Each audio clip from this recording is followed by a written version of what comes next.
כי סאבי במים יתחוו אני ובני יובורדויס לא ישטפו חוק סילך במוי אש לא יסיקו וליובו לא יסיבה תוך כי סאבי במים יתחוו אני ובני יובורדויס לא ישטפו חוק סילך במוי אש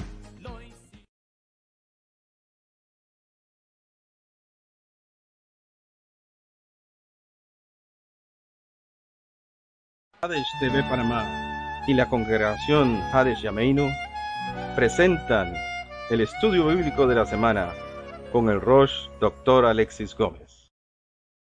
Shabbat Shalom, hermanos, nos encontramos en un Shabbat especial. Hoy es Shabbat Zahor, el Shabbat del recuerdo, que es el Shabbat que antecede a la fiesta de Purim que va a ser esta semana y que pues más adelante vamos a dar algunas informaciones muy importantes acerca de esta festividad, de cuándo van a ser los momentos del ayuno y la fiesta de Purim propiamente.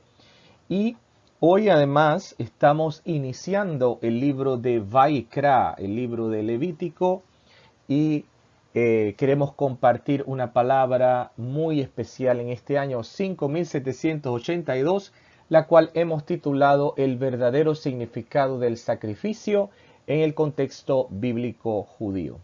Bien, antes de hablar de la porción de hoy, vamos a hablar un poco de Shabbat Zahor. En años anteriores siempre hemos hecho coincidir o ha coincidido Shabbat Zahor con Purim en los momentos en los cuales Purim cae en domingo y el sábado anterior, que es el momento en que nos reunimos, estamos hablando acerca de Zahor. Sin embargo, es bueno recordar algunas cosas, sobre todo este año que Purim cae entre semana y que va a ser celebrado este año en específicamente, hermanos, recuerde que tenemos 2 meses de Adar.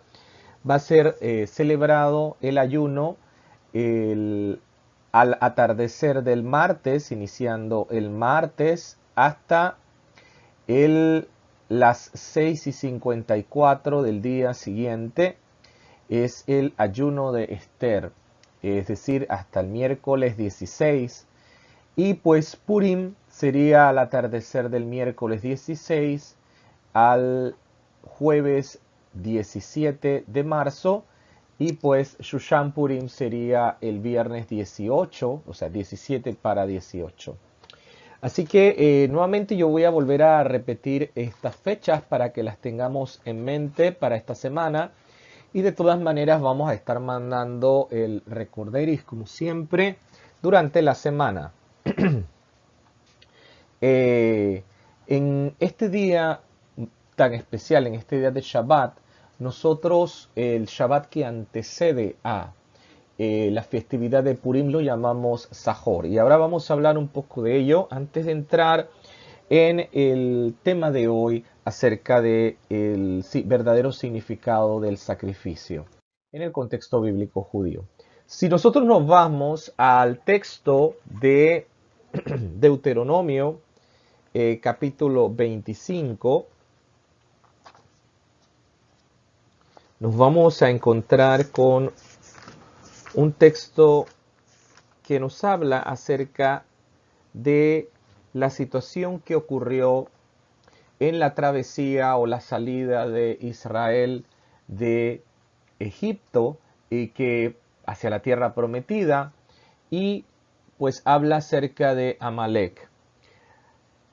Capítulo 25, versículo 17 al 19. Acuérdate de lo que hizo Amalek contigo en el camino cuando salías de Egipto, y cómo salió al encuentro en el camino y te desbarató la retaguardia de todos los débiles que iban detrás de ti, cuando tú estabas cansado y trabajado, y no tuvo ningún temor de Hashem. Por tanto, cuando Adonai tu Dios te dé descanso de todos tus enemigos alrededor de la tierra que Adonai tu Dios te da por heredad, para que la poseas, borrarás la memoria de Amalek debajo del cielo. No te olvides.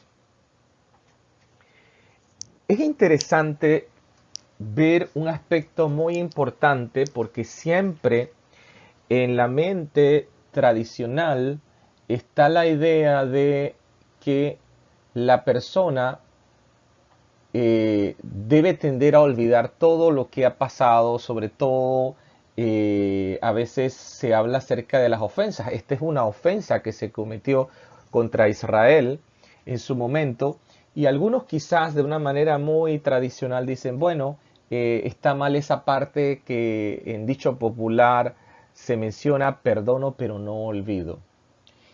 Y es que realmente, hermanos, hay una gran diferencia entre las cosas que a veces nos suceden y cómo está nuestro corazón posterior a las cosas que nos suceden cuando a veces tenemos diferencias entre nosotros. Y es que realmente las cosas no se olvidan porque siempre quedan en la mente de la persona. Sin embargo, el punto es cómo estas cosas se resuelven y cómo es que cuando recordamos el evento que ha sucedido, pues ya no tiene esa connotación en nuestros corazones. Ahí sabemos que realmente se ha dado el perdón, pero no hay un olvido porque nuestra mente ya o nosotros ya hemos vivenciado las situaciones que han ocurrido y aprendemos de nuestros errores. Dice el texto que enséñanos a contar nuestros días para que traigamos al corazón sabiduría. La situación con Amalek es una situación que el propio Dios le dice a Israel, mira, acuérdate siempre de lo que te hizo Amalek. Y por último, vuelve a decir, no te olvides de ello. Y allí podíamos entrar en una discrepancia y decir, bueno, pero ¿será que realmente existe este punto de que hay que olvidar todo completamente o no? Bien, en el caso de Amalek, hermanos, tiene mucho que ver con lo que dice el texto de hoy. Amalek se aprovechó de las situaciones. Cuando salimos de Egipto, Amalek nos atacó. Fue un ataque que no tuvo provocación, no hubo razón ni motivo para que Amalek hiciese esto. No había justificación. Amalek es descendiente de Saúl y de él desciende el malvado Amán. Por eso nosotros leemos en la parashá correspondiente al Shabbat Zahor, la parashá que antecede a el día de Purim, leemos este texto de Deuteronomio y en la Haftará leemos el momento en el cual a Shaul se le da una orden de acabar con el rey Agag, que era descendiente de Amalek, y el rey Saúl no cumple, desobedece la orden del profeta, deja vivos en aquel momento a Amalek, deja vivos a la esposa y al rey. El rey y a su esposa los deja vivos, además de haberse quedado con los bienes y no haber acabado con lo que él pues se le había informado que debía realizar. Y pues al final sabemos muy bien por la historia cómo termina, por haberlos dejado con vida. Un día la esposa de Agag sale, puede huir del lugar donde está cautiva, mientras que Agag es aniquilado por el propio profeta Shmuel. Sin embargo, la esposa del rey sale embarazada de aquella noche y pues sabemos muy bien que más adelante este daría lugar en siglos posteriores a la figura de el malvado Amán, que intentó destruir Israel, que es la historia que vamos a tratar esta semana, que es la historia de Purim. La Torá previene del peligro de la ingenuidad bien intencionada de lo que fue, vamos a decirlo así, vemos en la historia de Shaul esto, de que él pensó que simplemente el dejarlos vivos solamente al rey y a la reina no iba a implicar ningún problema. Y a la larga, pues vemos que ciertamente ha sido un problema, y lo fue en el momento en que Israel dejó en la figura del rey Saúl la cabida para que surgiese otro descendiente de Amalek. La parashá de hoy no solamente nos dice, recuerda, Zahor, lo que te hizo Amalek, sino que dice, Al tishkach, no te olvides, no te olvides de su obsesión suicida y de su irracionalidad, porque es muy sutil. No te olvides de esa situación.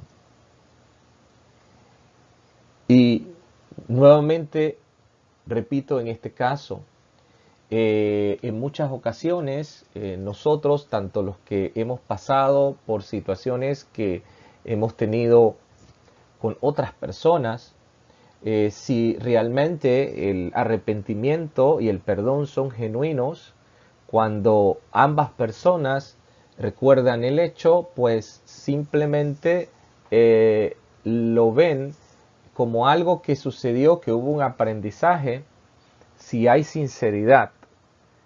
Sin embargo, en el caso de Amalek, pues nunca hubo esa sinceridad, nunca hubo ese momento de conciliación real.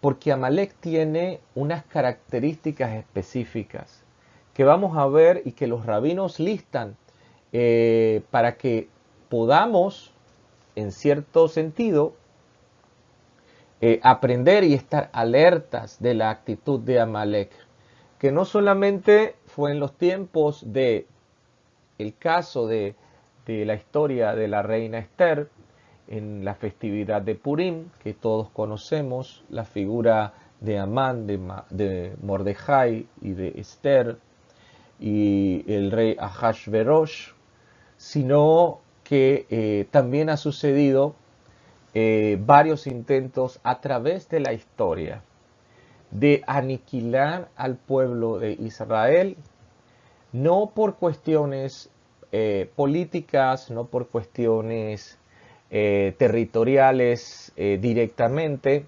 Israel ha tenido enemigos que han querido apoderarse de sus tierras y demás, pero hay algunos que lo hacen simplemente por cuestiones étnicas. Y ese es el pensamiento, ese es básicamente el objetivo que sustenta, o el fundamento, disculpe, que sustenta el aniquilar a Israel. Los rabinos dicen que Amalek tiene ciertas características. Su odio hacia los judíos no está movido por conflictos territoriales, venganza o por sentirse amenazados. Cuando usted analiza bien la historia de la salida de Egipto, Israel simplemente tenía que pasar por allí. Solamente debían dejarlos pasar, no se iban a quedar en el territorio donde estaba Amalek. Y pues ellos se aprovecharon de las situaciones, se aprovecharon de los más débiles, dice el texto de hoy de la porción, y simplemente era eso. Era acabar con Israel por el hecho de ser judíos, de pertenecer a las 12 tribus de Jacob. Es una situación pues que es de origen racial. Ahora sabemos muy bien que Amalek desciende de Esaú, de Esav. Amalek atacará y tratará de matar a los judíos No importa si son civiles, mujeres o niños. Y así dice el texto de hoy. No importa que sean personas indefensas. Él va a aprovechar todas sus oportunidades para sacar ventaja y acabar con Israel. El odio de Amalek a Israel es un odio suicida. No importa si él acaba con su propia vida. Amalek podrá odiar a otros pueblos de forma temporal, pero su obsesión interminable es contra Israel. Es decir, puede tener otros enemigos, puede inclusive hacer las paces con esos enemigos, pero nunca lo hará con Israel. No es posible negociar con Amalek. ¿Por qué? Porque su propia actitud lo lleva a inclusive fingir ese trato con Israel, fingir ese momento de hacer las paces, pero es única y exclusivamente para su propio beneficio y para aniquilar al pueblo de Israel. Amalek, por desgracia, no va a desaparecer. Y a través de la historia, nosotros vemos que se han levantado varias situaciones en las cuales, entre comillas, Amalek ha intentado acabar con los judíos. La última de todas, de manera general, pues fue en la Segunda Guerra Mundial con la figura de Hitler, que deseaba aniquilar a los judíos. Claro está, habían otras minorías étnicas que él deseaba exterminar, pero su objetivo principal estaba contra el pueblo judío. Y conocemos muy bien nosotros la historia. Así que con este panorama, hermanos, quería mencionarles, no dejar pasar el Shabbat Zahor, el Shabbat del recuerdo. Y siempre Israel está siempre ante las situaciones un pie atrás, es decir, siempre está aguardando y está alerta ante las situaciones.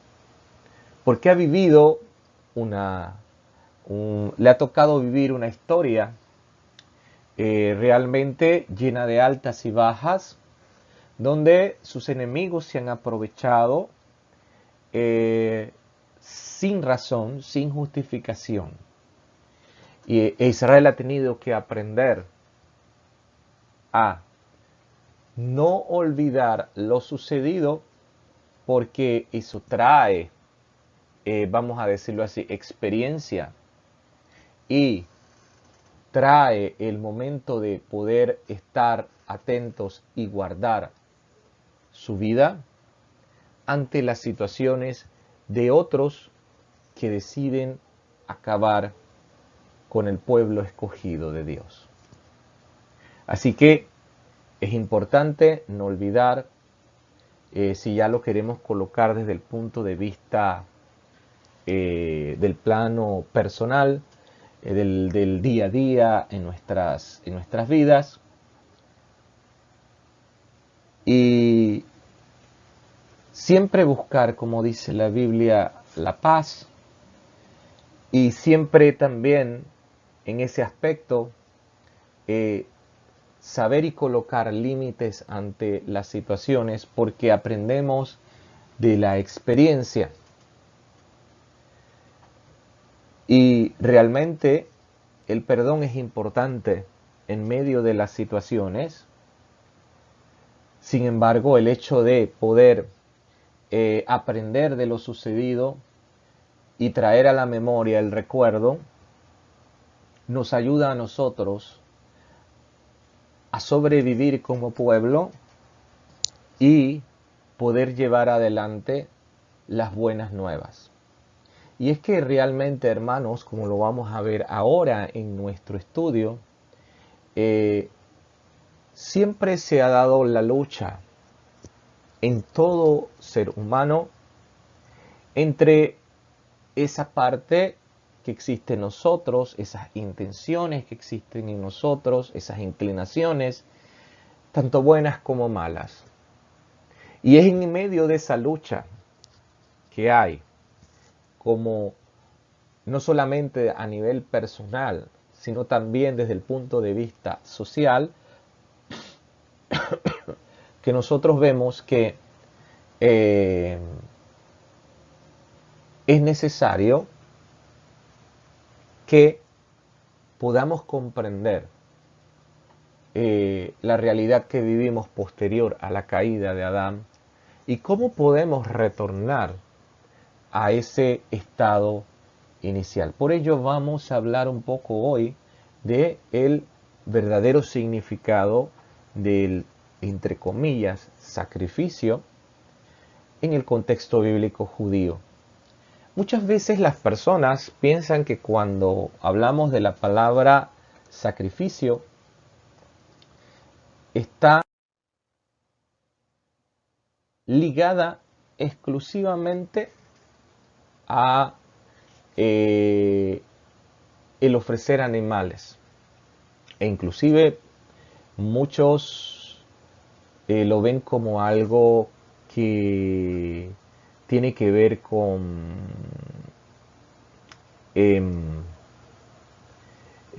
actitudes primitivas del ser humano, cuestión irracional, creencias, tiene que ver con supersticiones, mitos. Sin embargo, en el contexto bíblico judío, el sacrificio tiene una connotación completamente distinta. Y es lo que vamos a hablar en el día de hoy con este inicio de la porción Vaikra. Por otro lado, desde el punto de vista del día a día, a veces usamos la palabra sacrificio para decir que estamos haciendo un esfuerzo sobrehumano. Y a veces cuando nosotros aplicamos la palabra sacrificio, decimos, es que me estoy sacrificando por ti, me estoy sacrificando por Dios, me estoy sacrificando por mi trabajo, me estoy sacrificando por mi familia, me estoy sacrificando por mis amigos.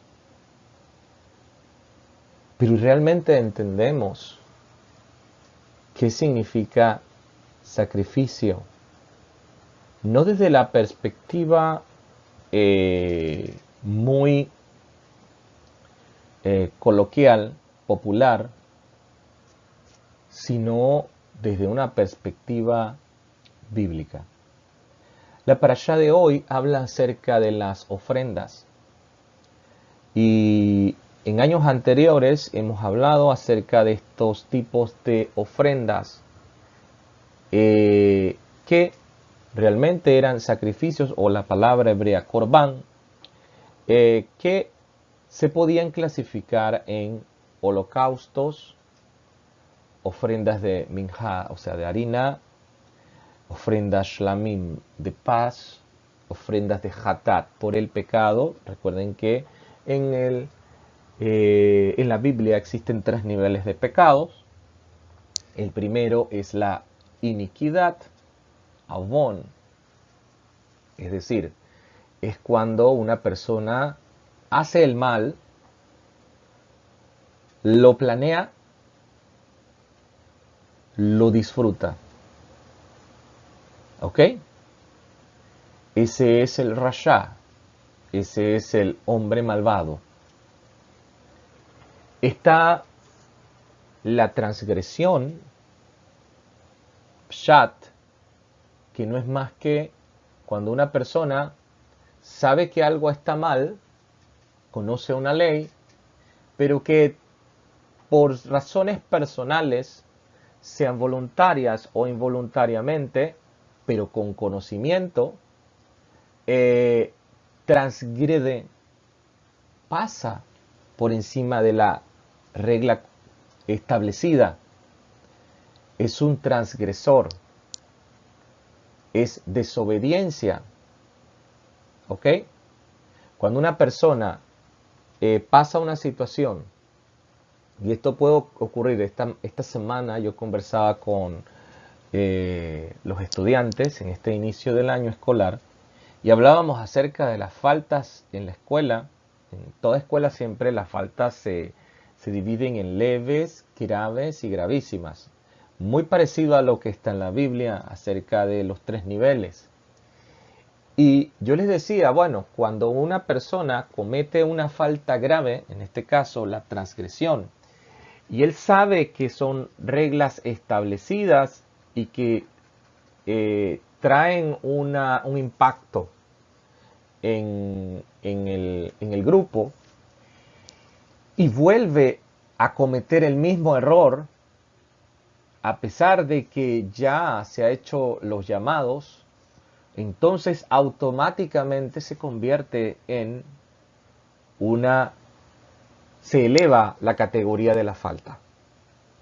Pues así mismo pasa con la transgresión. Si una persona transgrede un mandamiento, ya sea que él trate de justificar es su acción, pero se ha transgredido la ley, por ende es culpable.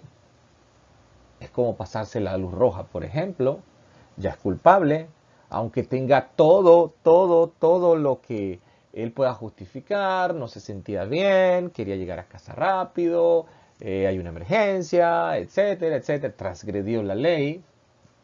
Pero si lo hace constantemente, después de ese primer llamado, ya no sería una transgresión, no sería transgresor, sería un inicuo, porque ya lo hace con conocimiento, con premeditación, alevosía y ventaja. Y el último estado es el que le llamamos het, por eso es hatat, pecado. Es cuando la persona no tiene la intención de hacer el mal, ¿ok?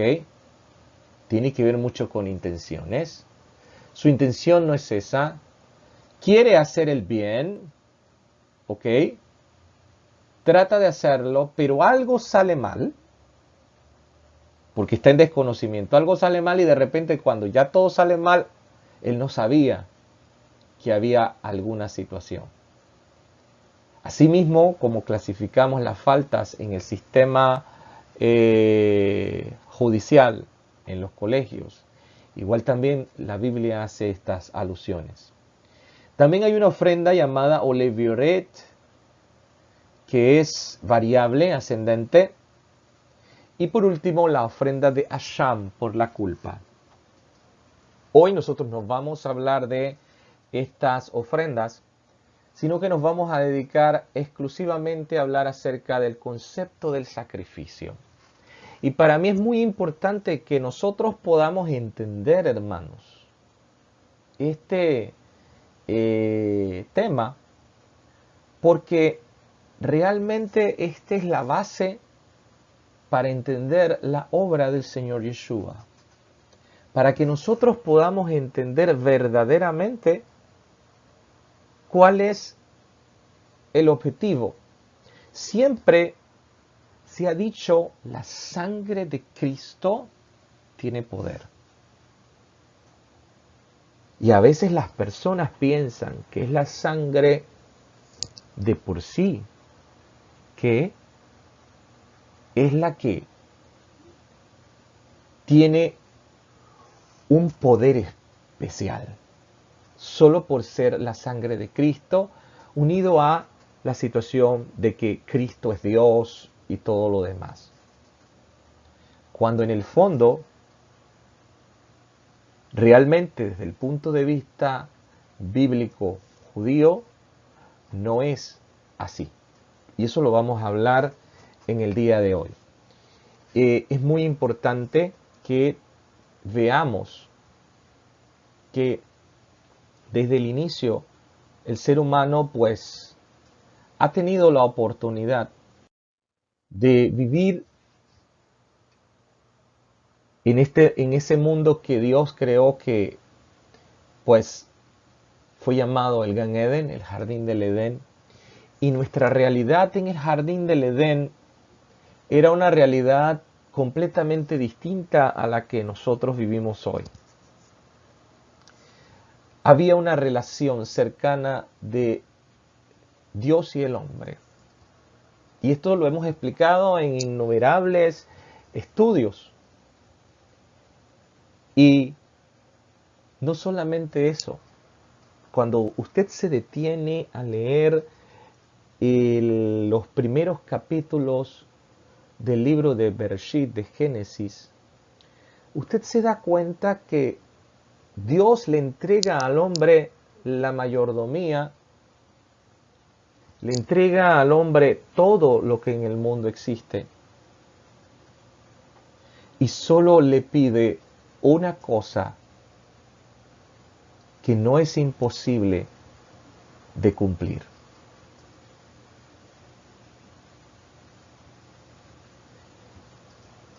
Dios no le pidió al hombre nada que no pudiese llevar adelante en su condición. Ayer yo hacía esta alusión a un grupo. Estaba yo conversando con ellos porque tuve que salir un momento a solucionar una situación. Yo les conozco desde 7º grado y pues ya están en 9º grado. Y pues cuando yo los estoy escuchando desde aquí, desde afuera del salón, y cuando yo entro, yo les digo, jóvenes, su ruido se escucha hasta allá afuera.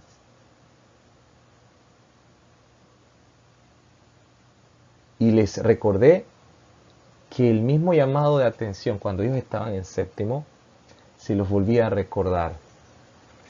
Y usé esta misma frase que acabo de mencionar ahora. No es difícil de cumplir. Lo único que les pido, y es simplemente que cuando yo no esté, pues hablen en voz baja, mantengan silencio en el aula. ¿Es difícil?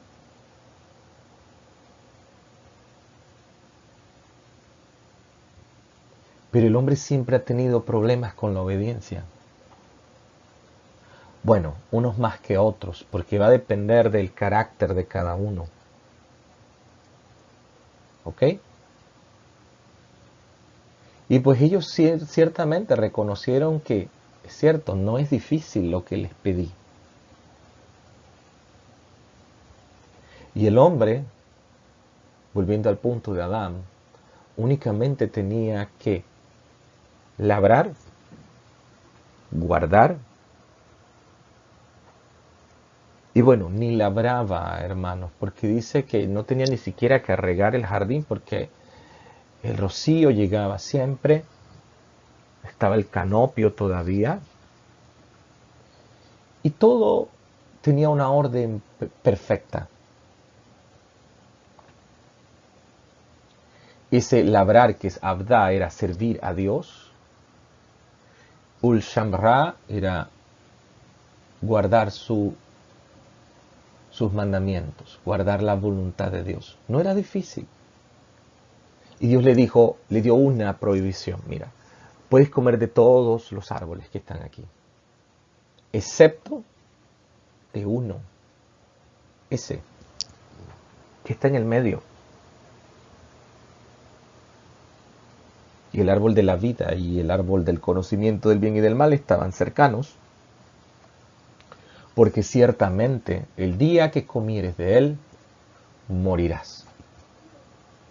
Pero cuando nosotros nos adelantamos en la historia, usted se da cuenta que el hombre no muere inmediatamente. El hombre pensó, y vemos ahí que la primera que come del fruto es Java, es Eva, seduce a Adán, le dice que ella comió del fruto, y sabemos muy bien que todo fue un proceso. Adán agregó al mandamiento para que no pasasen del cerco que él había colocado, eso lo hemos explicado, pero no le comentó a Eva, que ese era el cerco que él había colocado, y pues se dio lo que conocemos, la serpiente empuja a Java piensa que no muere, en fin, esto ya lo hemos explicado antes. Y Dios se paseaba en el jardín, la palabra de Dios se paseaba en el jardín, Mashiach se paseaba en el jardín. ¿Y qué sucede? Que hay una pregunta de esa voz. ¿Dónde estás, Adán? ¿A dónde has caído? No es que Dios no sepa dónde estaba, sino que Dios estaba esperando del hombre decir con su boca: Señor, yo me equivoqué, perdóname,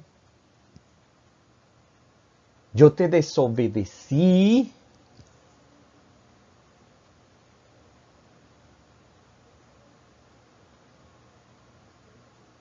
Y desde allí vemos que Adán tiene problemas para pedir perdón, para reconocer su falta. Y usted lee el texto: es que escuché que venías y fui a cubrirme porque estabas desnudo, porque estaba desnudo. ¿Y quién te dijo a ti que estabas desnudo? ¿O es acaso que tú comiste del árbol que yo te prohibí? ¿Y cuál fue la respuesta de Adán? Es que la mujer que tú me diste, o sea, mínimo, tú eres el culpable. Empezó a justificarse. ¿Y qué hizo la mujer? Es que la serpiente me engañó.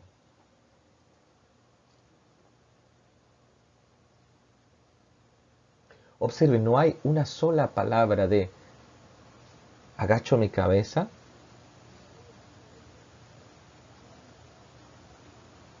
y reconozco.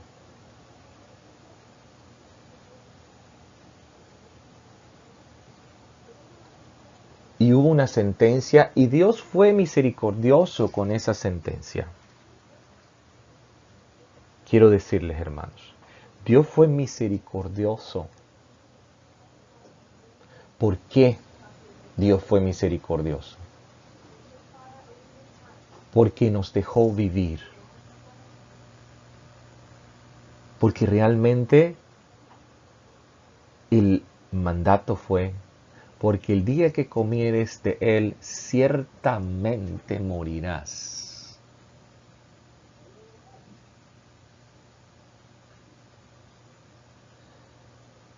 Entonces Dios dijo: ¿me desobedecieron? Ahora quieren ser sabios por su propio pensamiento y su propia experiencia.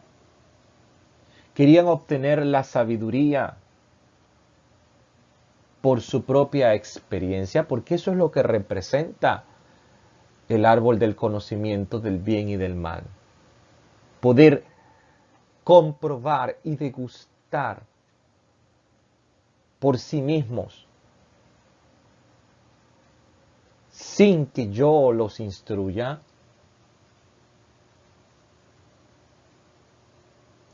Quieren comprobar por sí mismos las cosas. Quieren caminar solos, sin mí.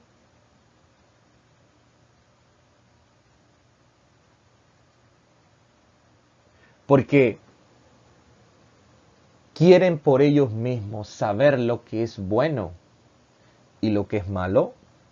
Solo que van a tener que tropezar en ese camino y no aprender por conocimiento, como dice el dicho, ¿no? Nadie escarmienta por cabeza ajena.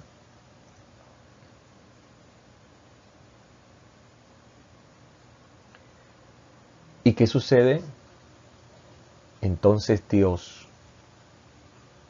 expulsa al hombre del jardín del Gan Edén, lo aleja del árbol de la vida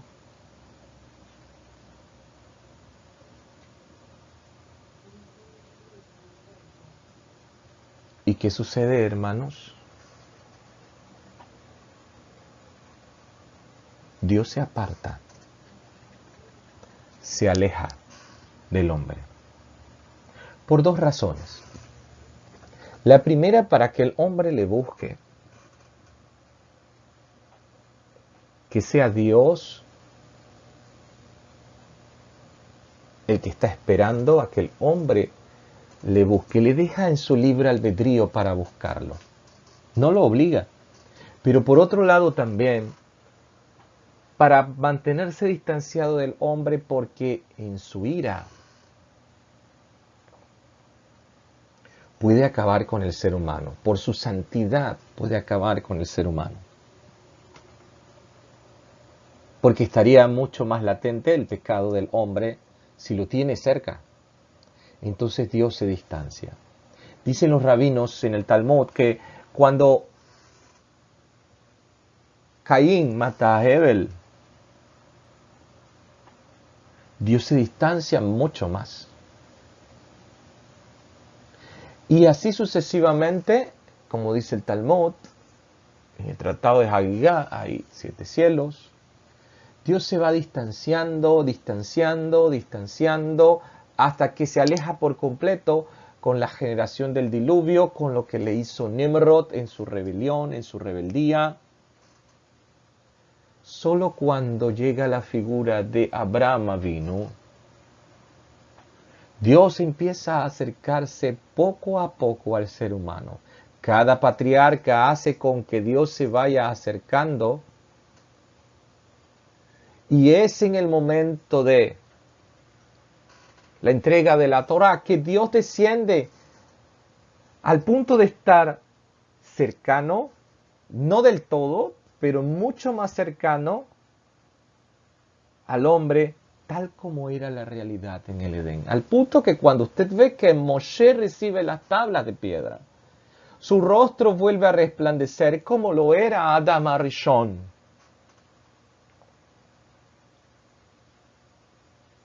Sin embargo, cuando el hombre, sobre todo en este caso, vamos a decirlo así, Israel, peca con el becerro de oro, Dios se aleja una vez más. Y para eso, Dios buscó momentos, tiempos de encuentro específicos, que lo vemos en la Torá, en la construcción del tabernáculo, para tener esa cercanía con el ser humano.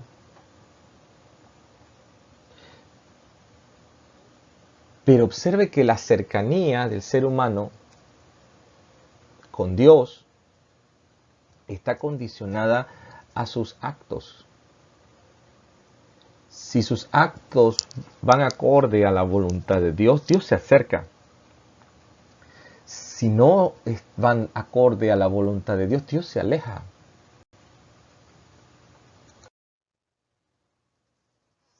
La fe en Hashem es una religión. Primeramente, hermanos, nosotros tenemos que analizar el concepto de religión. Religión viene de religare, es decir, volver a unir, amarrar. Y ese volver a unir y amarrar, desde el punto de vista etimológico de la palabra religión, nos da a conocer que el hombre es consciente de que él se encuentra separado del Ser Supremo. Ese es el concepto de religión. Yo soy consciente de que estoy alejado del Ser Supremo, independientemente de cuál sea la, entre comillas, religión.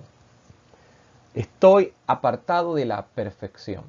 Ya sea que lo vea desde el punto de vista de la filosofía con Platón y el mundo de las ideas, ya sea que usted lo ve desde el punto de vista del budismo, del islamismo, de cada uno de los que llamamos religión, o volver a unir, el objetivo es que podamos restablecer la unión con Dios. Sin embargo, existe una pregunta. La fe bíblica, la que está en la Biblia, en la Torá, en los Nevi'im y en los Ketuvim, la que predicó Yeshua y que se encuentra en el Brit Hadashah, ¿es una religión? Primero analicemos lo que se hace en una religión. La gran mayoría de las religiones tienen elementos, claro está, ritos, sacrificios, formas externas, que son medios para restaurar la relación con lo divino. Y esos medios en estas religiones son tan importantes, ¿ok?, que a veces el fin, el medio se convierte en el fin para las personas. Y cuando el medio se convierte en el fin, tenemos un problema serio. ¿Por qué? Porque si bien es cierto el objetivo era regresar a esa relación con el Ser Supremo, la persona se pierde en el medio o pone su esperanza en el medio y no en el fin. Y se pierde el objetivo. La fe bíblica está llena de elementos, como lo hemos visto en la Parashá del libro de Shemot. Y no solamente allí, más adelante en los próximos libros vamos a ver que hay elementos. Pero no, los elementos no son el fin, sino son medios para que la persona pueda entender y sacar una enseñanza. Nosotros como docentes siempre utilizamos técnicas, métodos, metodologías, materiales que tienen fines completamente didácticos. Al final, que puede parecer distante, no nos interesa el medio, sino el objetivo final. ¿Qué es lo que yo quiero lograr? Y eso es lo que nosotros debemos ver, hermanos. La fe bíblica no es una religión, es una relación con Dios, que implica cambios. No es simplemente ritos, ceremonias. Ellos forman parte del proceso, pero no son el fin.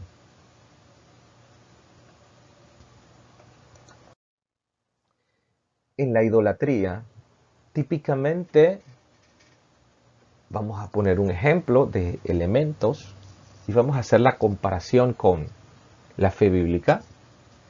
En la idolatría, el delantal ceremonial era atado al ídolo. Es decir que todo el énfasis está puesto en el ídolo. El ídolo es vestido, el ídolo la gente se está preocupando por cómo está el ídolo, cómo está ese, entre comillas, Dios.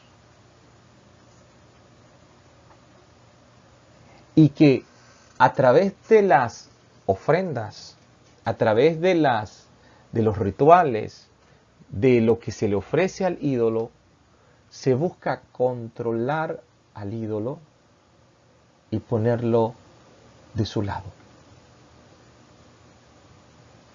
Ese es en la idolatría. Sin embargo, en la fe bíblica, en el judaísmo, el sumo sacerdote, el Cohen Gadol, ataba el efod, el delantal, a sí mismo. Porque el problema no es Dios o tratar de controlar a Dios o que Dios haga lo que sea benévolo conmigo para que haga lo que yo quiera. Se trata de que somos nosotros los que nos tenemos que controlar y atar a su voluntad.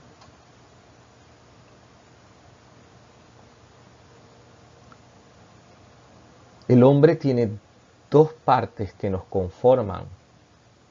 Una material, física, que corresponde a los placeres temporales, comida, vestido, bienes materiales. Pero también tenemos una parte espiritual, que es la búsqueda de sentido de nuestra vida, valores, principios,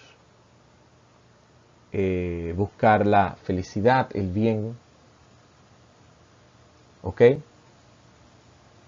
Nosotros no podemos separar las dos. Somos una sola persona con estos dos elementos, estas dos partes importantes.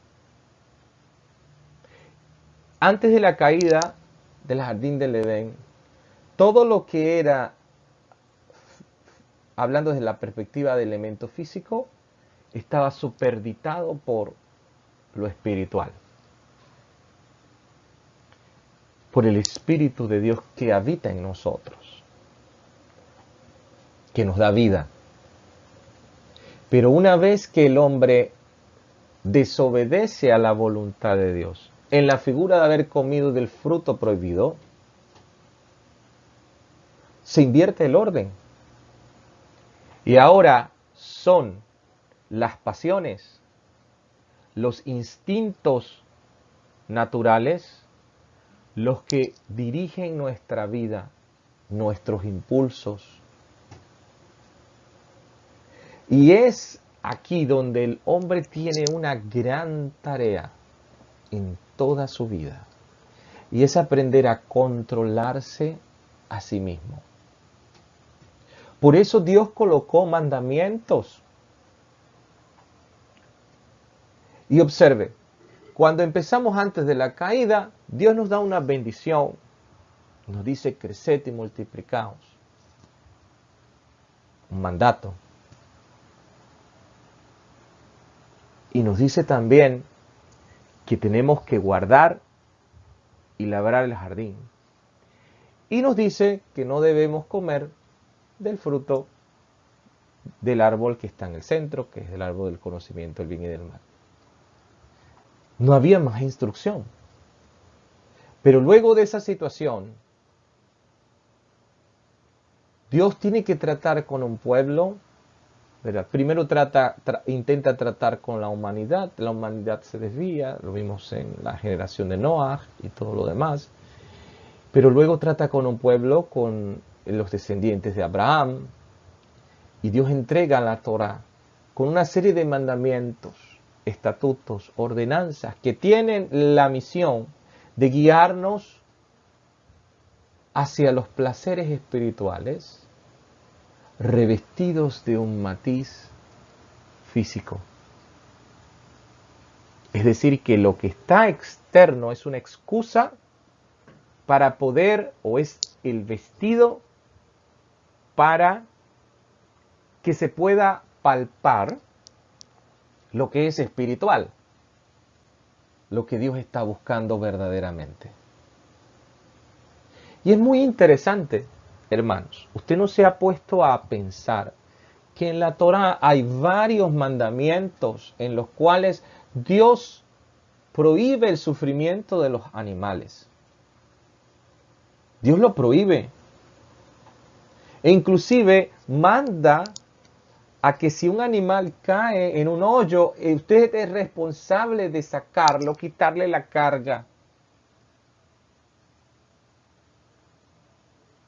Dios tiene cuidado en la Torá de los animales, pero aquí entramos en una confusión total. Bueno, y entonces, ¿por qué Dios, que quiere a los animales, que los estima, porque hay mandamientos del hombre hacia los animales,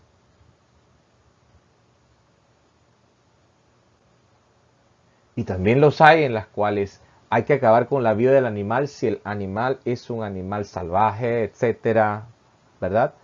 O sea, no solamente simplemente defenderlo, sino que si su instinto animal no es dominado, entonces, ¿qué sucede? Acaban con su vida. Eso ya lo estudiamos en las porciones anteriores de Shemot. Pero de manera general, Dios habla de estas cosas. Y es allí donde entendemos, o vamos a ir entendiendo, un poco lo que es Corbán y la palabra sacrificio. Los sacrificios paganos servían para apaciguar a los dioses finitos, que tenían el control de ciertos aspectos limitados de la existencia.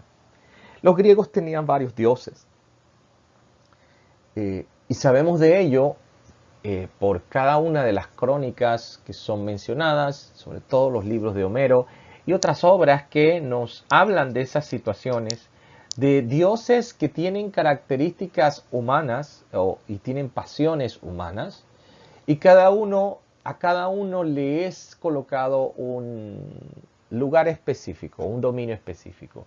Pero no solo los griegos, hermanos, los antiguos en Babilonia, en Mesopotamia y otras regiones, también tenían en Asiria, y lo vemos en la historia de Nínive, vemos que cada dios es limitado. Cada uno necesitaba de algo distinto, y los humanos, para evitar su ira, ¿qué hacían? Le daban lo que necesitaban los dioses. Ese es el pensamiento pagano. Eso es sacrificios para los dioses desde el punto de vista pagano. Dar lo que necesitan los otros para apaciguarlos. ¿Ok? Pero en la fe bíblica, la palabra Corbán viene de Karov, que significa cercano, aproximarse. Observe, en el caso de los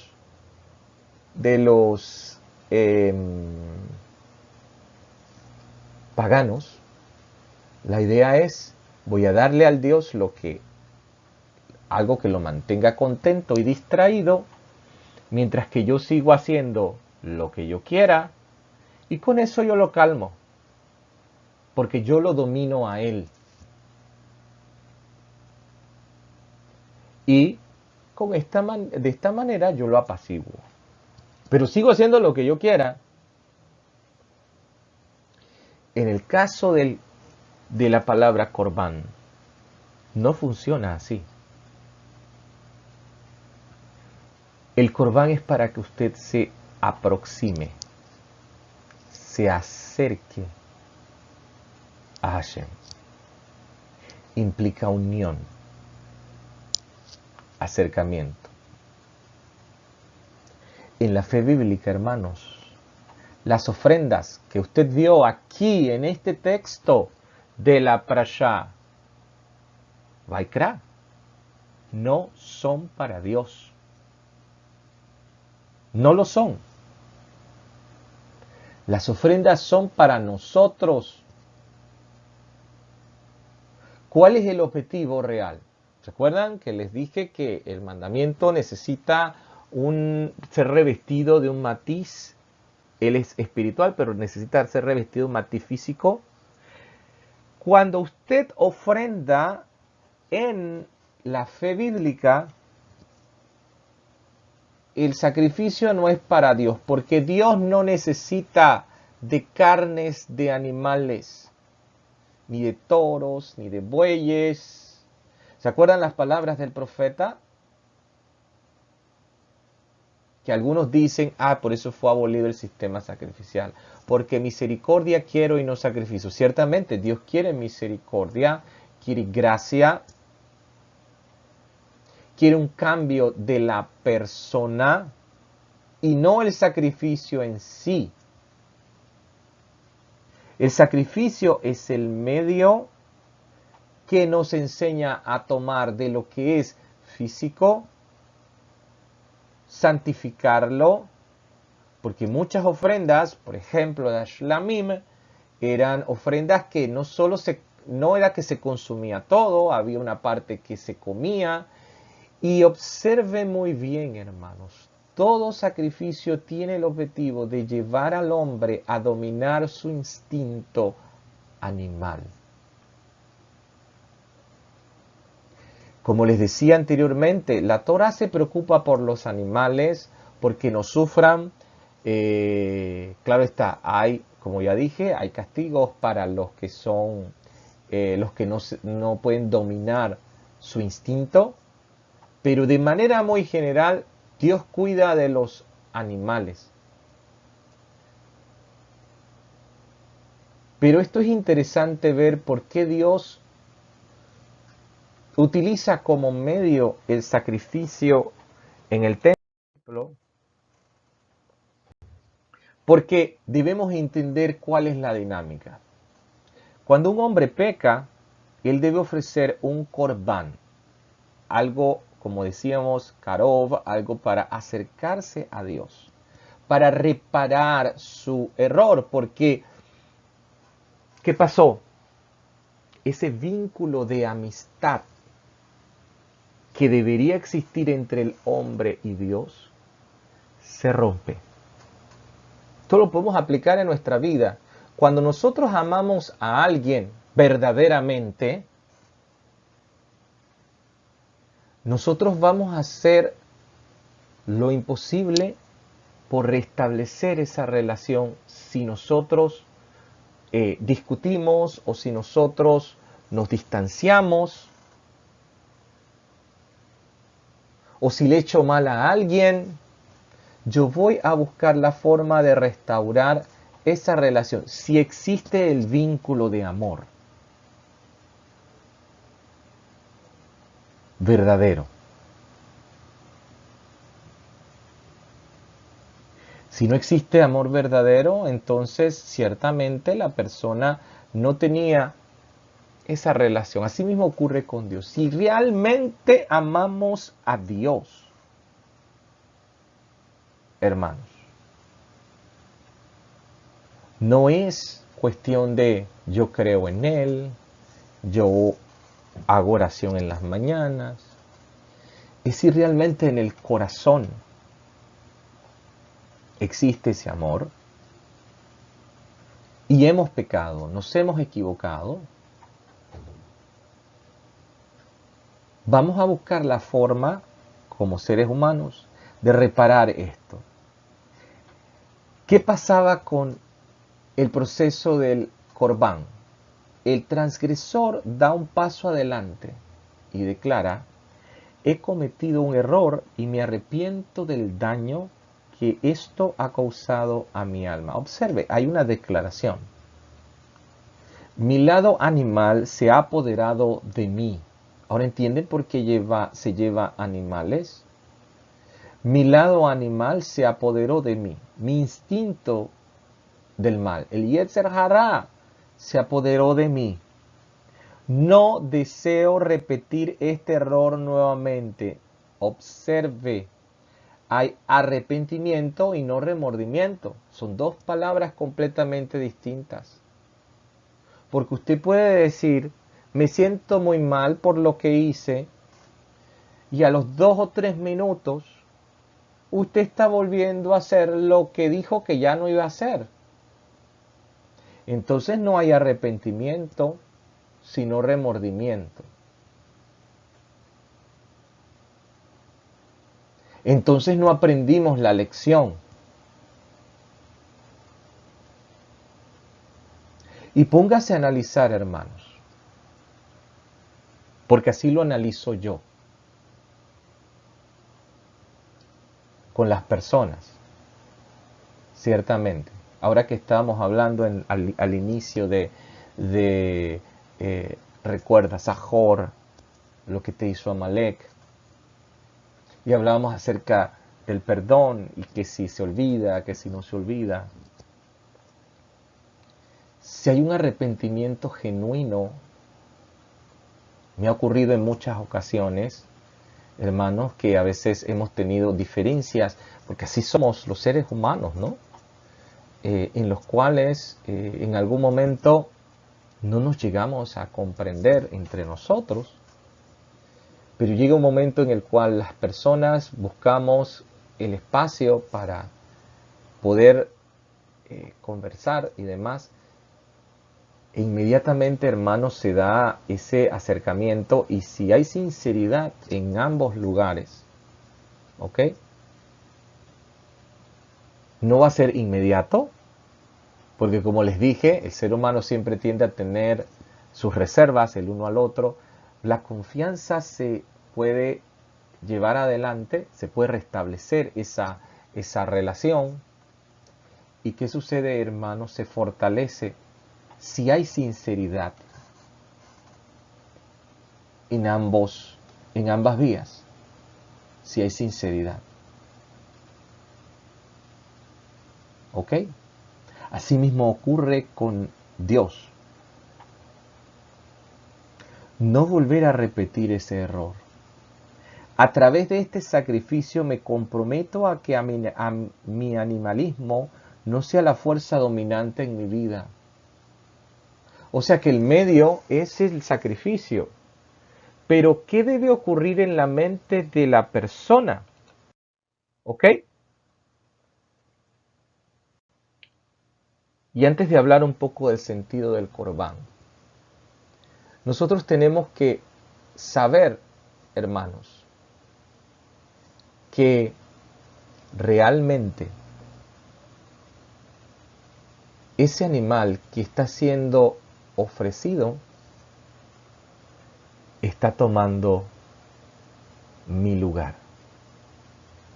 Yo debía estar allí. La paga del pecado es la muerte.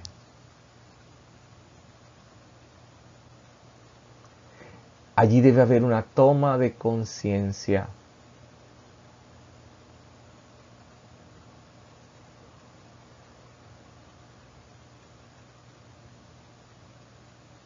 A veces las personas pues pensarán, bueno, pero Dios perdona todo.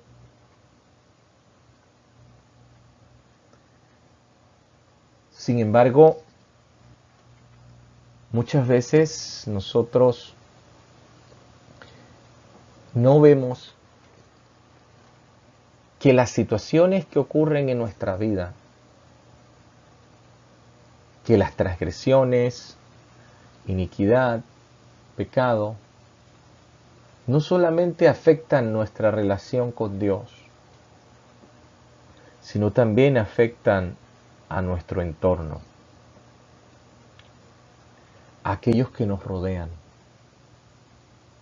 En Levítico capítulo 1, versículo 2 dice, la traducción personal, hermanos, no está en ninguna Biblia, pero quiero hacerla literal del hebreo tal cual.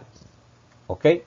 A veces va a parecer que no tiene sentido. Traté de acomodar las palabras para que tengan sentido, hermano. Dice el versículo 2 del capítulo 1. Dile a los israelitas, cuando un Adam entre ustedes ofrezca a Hashem su ofrenda animal, la ofrenda que ofrecerán deberá ser del ganado vacuno o del ganado menor. Observe que yo marqué en este texto 3 palabras. ¿Ok? Es curioso que es una de las raras veces donde Dios no dice cuando un varón entre ustedes. No usa la palabra ish, sino usa la palabra Adam, literal. Cuando un hombre, un Adam, entre ustedes, ofrezca a Hashem su ofrenda animal, la ofrenda que ofrecerán está un poco extraño, hermanos. ¿Por qué?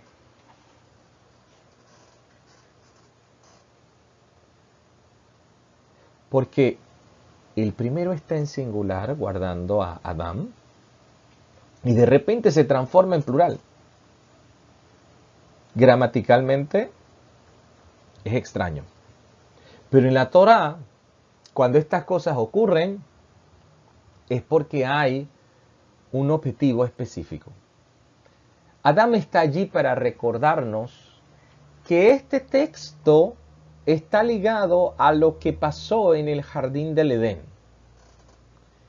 Que este texto está ligado a que la forma del hombre restaurarse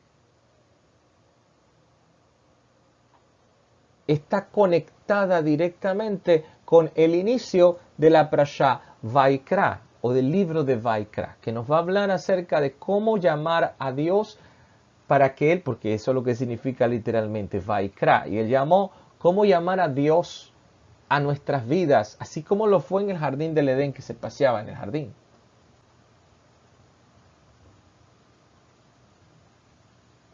Y el texto está diciéndole, cuando cada ser humano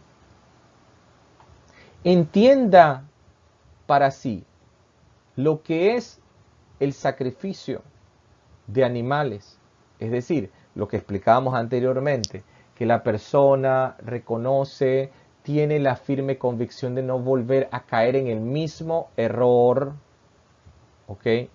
No caer en el mismo error. Hay un compromiso de esa persona y hay una, vamos a decirlo así, un momento en el cual la persona se propone a dominar su instinto animal. Ese es el objetivo que debe tener cada persona cuando va a ofrecer un sacrificio. Y recordar que es este animal el que está tomando mi lugar. ¿Ok? Y luego dice ofrecerán, está en plural. ¿Por qué? Porque cuando el hombre peca, cree que sus transgresiones, su iniquidad o su pecado solo tiene impacto sobre él. Pero la Torá nos enseña que lo que hacemos como individuos tiene un impacto en todos y en todo lo que nos rodea. Dicen los rabinos que es como aquella historia de la persona que dice que va en un bote, ¿ok? Y empieza a abrir un agujero debajo de su asiento y el agua se empieza a llenar y los demás empiezan a decirle, oye, ¿por qué hiciste eso? Y viene el que está en su asiento y dice, a ti no te afecta porque yo abrí mi hueco debajo de mi asiento. ¿Ok? Sin embargo, sí le afecta, porque el agua va a entrar a toda la barca y se va a hundir todos los que están en el barco. La acción de uno en su rebeldía puede afectar a todos en ese barco.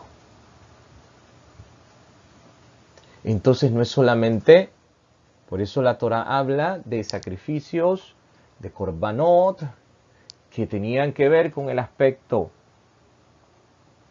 personal, pero también el aspecto colectivo. Y pues vamos a continuar. La importancia es en este aspecto de los sacrificios es la intención correcta, la kavaná y la teshuvá, como ya dijimos, el arrepentimiento sincero. Cuando una persona ve al animal sacrificado frente a sus ojos, debe pensar, realmente yo soy el que merece esto, pero Dios es misericordioso y comprensivo.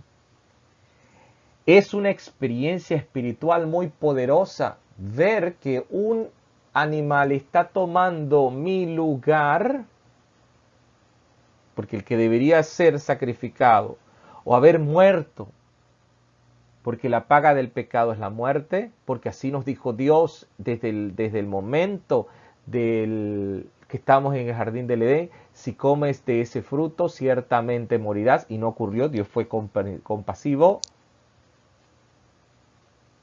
el hecho de ver la sangre, que es real, debería conmover a la persona y hacer que valore y comprenda la importancia de su vida.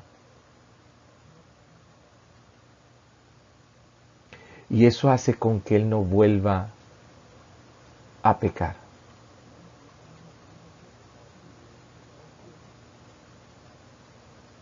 Pero siempre eso ocurre si existe realmente un vínculo, una aproximación, con una intención correcta. Es muy importante esto. Y que exista arrepentimiento sincero. Porque de nada sirve, hermanos, que una persona ofreciera sacrificios como pasaba con Israel, se convirtió entonces en una costumbre. Y es por eso que Dios, por boca de los profetas, se empieza a quejar y a decir que ya Él está cansado de los sacrificios. ¿Por qué? No porque el sacrificio en sí o el sistema didáctico no sirva. El problema somos nosotros los seres humanos. Porque la intención era, no importa, yo peco y voy a ofrecer un sacrificio nuevo.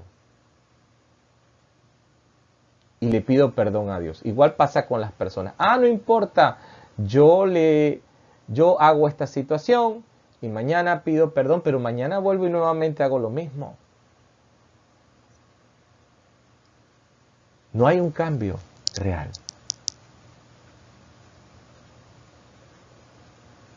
Por eso es que el escritor de Hebreos es muy claro en el texto. Vamos a leer ese capítulo en cuanto al sacrificio de Yeshua. Hebreos capítulo 6.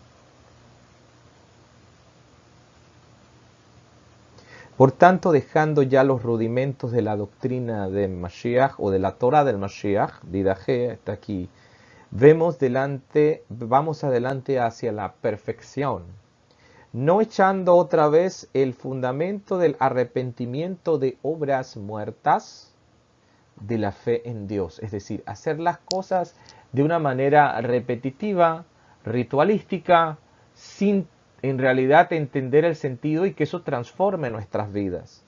De la doctrina de los bautismos, es decir, que no importa cuántas veces peque, voy a pasar por la tevilá y voy a salir limpio siempre, cada vez que yo quiera. Es como dicen los rabinos, aquel que se sumerge en la tevilá y no quiere meterse por completo y en su mano tiene un animal inmundo, no quiere soltarlo. O sea, simplemente puede hacer el ritual, pero al no querer soltar el animal inmundo, sigue estando impuro. De la imposición de las manos, de la resurrección de los muertos y del juicio eterno. Y esto haremos si Dios en verdad lo permite. Porque es imposible los que una vez fueron iluminados y gustaron del don celestial y fueron hechos partícipes del Espíritu Santo y asimismo gustaron de la buena palabra y los poderes del siglo venidero y recayeron, sean otra vez renovados para arrepentimiento, crucificando de nuevo para sí mismos al Hijo de Dios y exponiéndolo al vituperio. ¿Qué quiere decir esto? Si usted realmente acepta el sacrificio expiatorio de Yeshua, ¿cuál es el objetivo del sacrificio de Yeshua? Y como decíamos al inicio, la sangre de Cristo tiene poder. ¿Cuál es el objetivo? Es el mismo proceso del sistema sacrificial. Que la persona pueda analizar, pensar, reflexionar, internalizar que primeramente ha pecado, Porque no puede existir, hermanos, un cambio hasta que no se dé un reconocimiento de la falta. Si la persona no la reconoce, no logra verla y siempre se la pasa justificando, pues no va a pasar del primer punto. ¿Por qué? Porque no hay un cambio real. Debe haber el primer paso. Cuesta, difícil, porque la tendencia del ser humano, como dijimos al principio, es justificarse y buscar culpables en otros, ¿no? Entonces, el primer paso es reconocer, me equivoqué, decirlo, gesticularlo, hablarlo. Luego de allí, eso no me va a quitar inmediatamente la culpa, porque debe haber una consecuencia de eso. ¿Y cuál es la consecuencia? La paga del pecado es la muerte. Pero Dios es misericordioso. De tal manera amó Dios al mundo que envió a su Hijo unigénito para que todo aquel que en Él crea, es decir, que le sea fiel, no se pierda, mas tenga vida eterna. Y Él, que es justo, se ofrece por los injustos, por todos nosotros. Su sacrificio, que pasó dentro de un contexto en el Imperio Romano, que Él, que es la palabra de Dios hecha carne, que vino a traer el mensaje de la voluntad de Dios, injustamente fue condenado.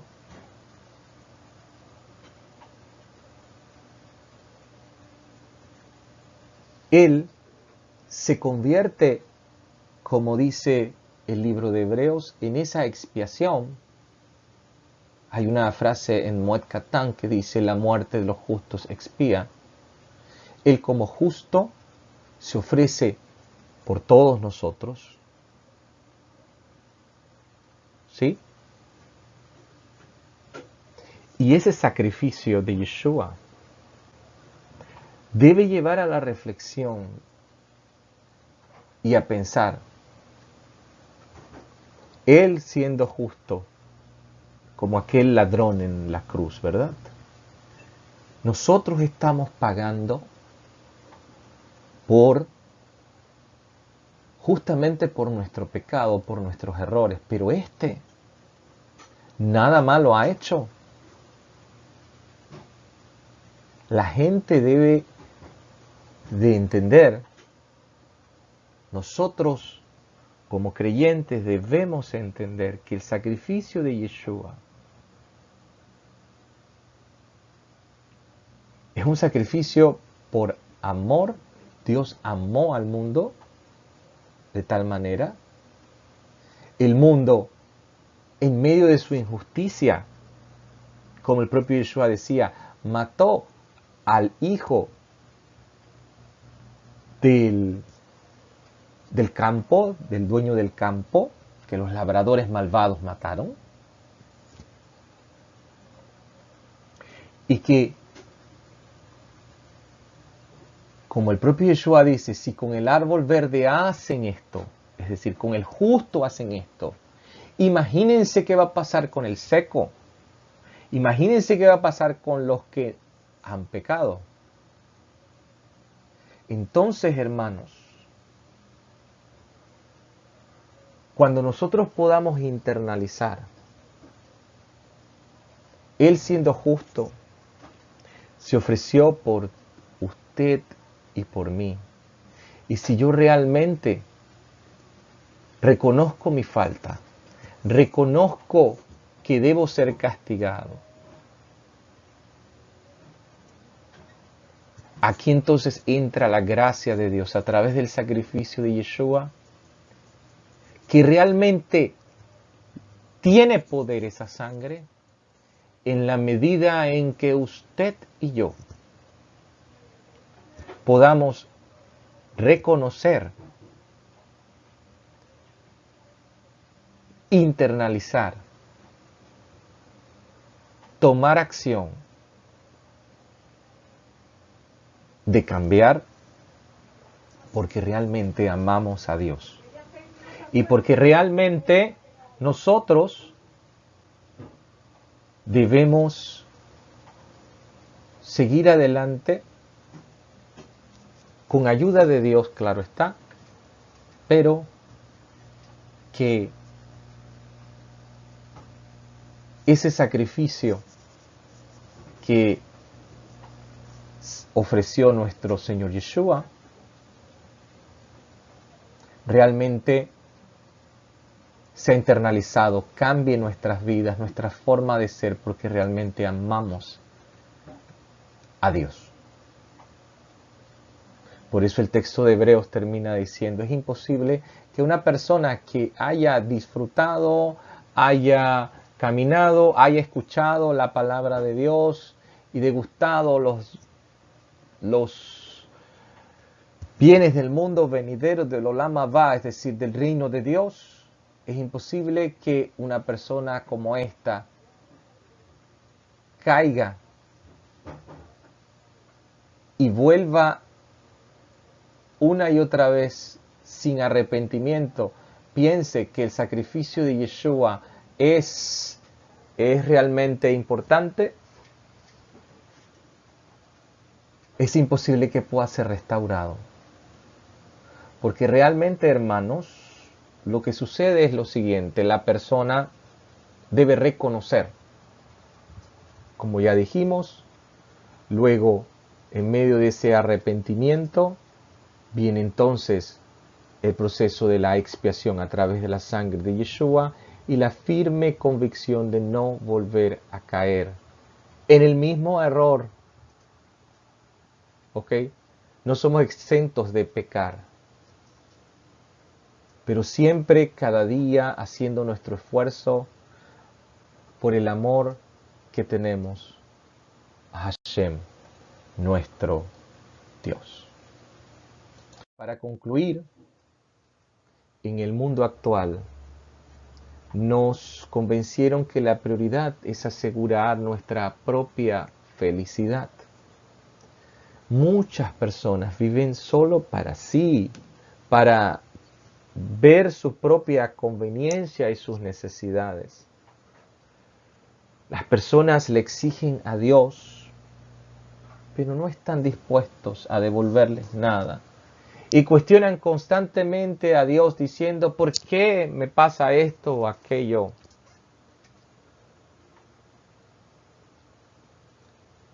¿Por qué si yo cumplo con esto, yo hago esto, yo hago aquello?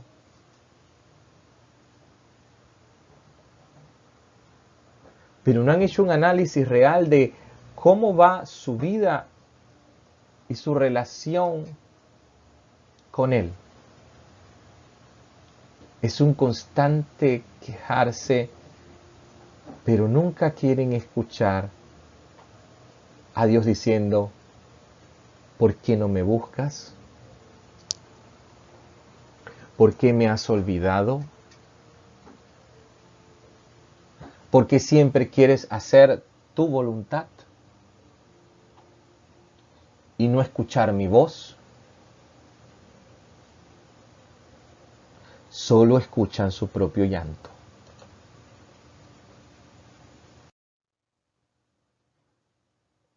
Es por ello, hermanos, que los invito a que nos preguntemos. Intentemos esta semana responder a estas preguntas. ¿Qué piensa Dios de mí?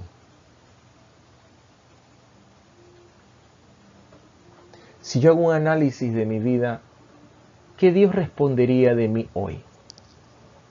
En todas las áreas de mi vida. Como persona, como parte de mi familia, como parte de mi trabajo, como parte de mi comunidad, como parte de la congregación a la que pertenezco, como parte de una sociedad, de un país. ¿Qué piensa Dios de mí? ¿En qué nivel estoy ¿Cómo está mi relación con Dios? ¿Me he acercado? ¿Me he alejado? ¿Por qué me he acercado? ¿Qué me ha acercado? ¿Qué me ha alejado de Él? ¿Estoy esforzándome? ¿Cuánto sacrifiqué yo por su bien?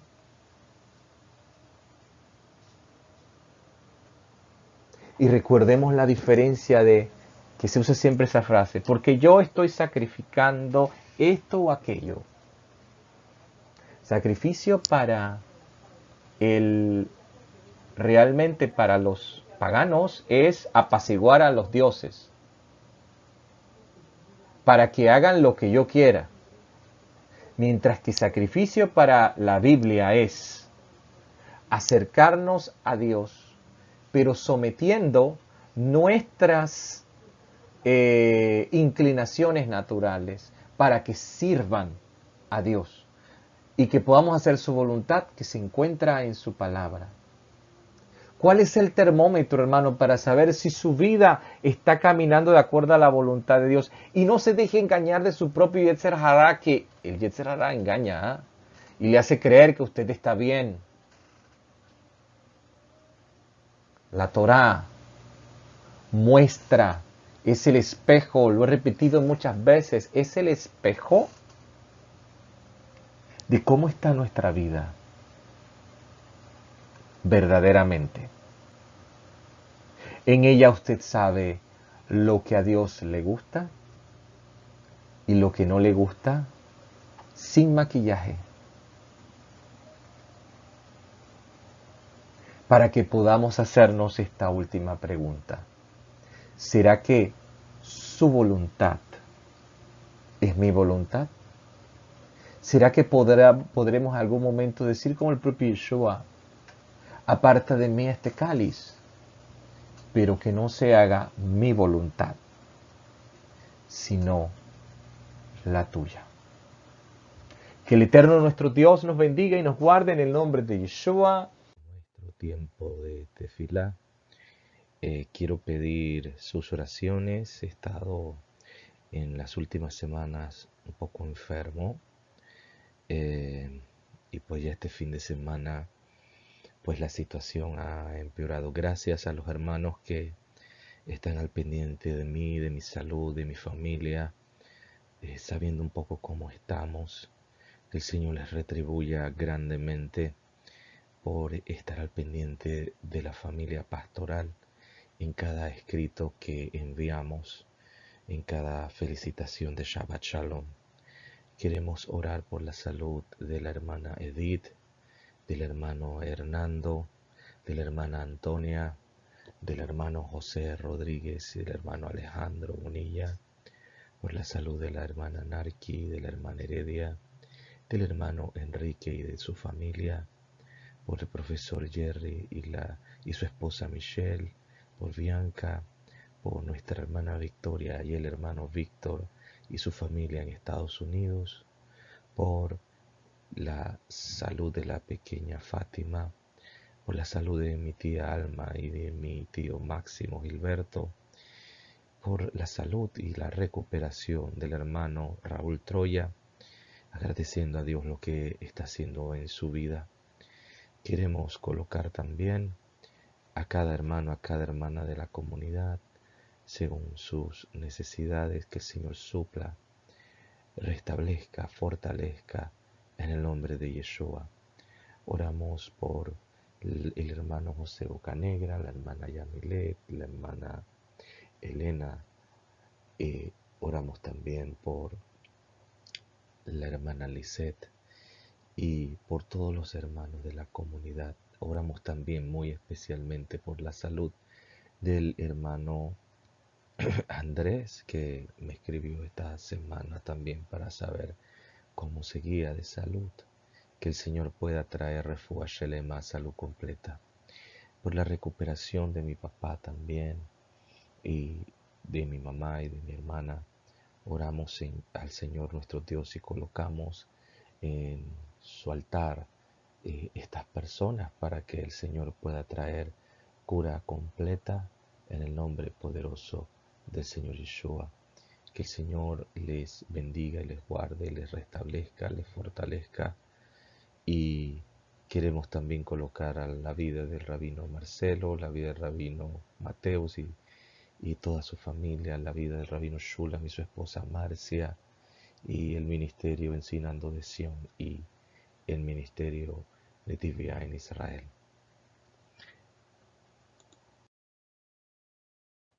Dad al Eterno la gloria de vida a su nombre.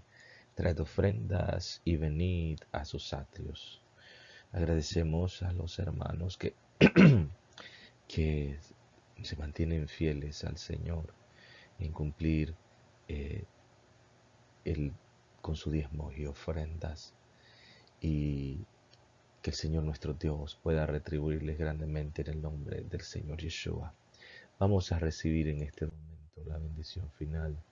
Yevarejeja Adonai Bishmereja, Yaer Adonai Panav Eleja Bihuneka, Is Adonai Panav Eleja Beyasemleja Shalom. Que Adonai te bendiga y te guarde, que Adonai haga resplandecer su rostro sobre ti y te muestre gracia. Vuelva Adonai su rostro hacia ti y te conceda la paz en el nombre del Señor Yeshua. Shavuot Tov, hermanos, una buena semana llena de la bendición y de la gracia de Dios en Yeshua. La próxima semana es Shabbat Agadol, el Shabbat antes de la Pascua. Es tiempo de prepararnos para sacar la levadura y de la malicia y de la maldad, y prepararnos con los ázimos de la sinceridad y de la verdad. Que el Señor nuestro Dios les bendiga y les guarde en el nombre de Yeshua. Un gran abrazo a la distancia y shalom, shalom.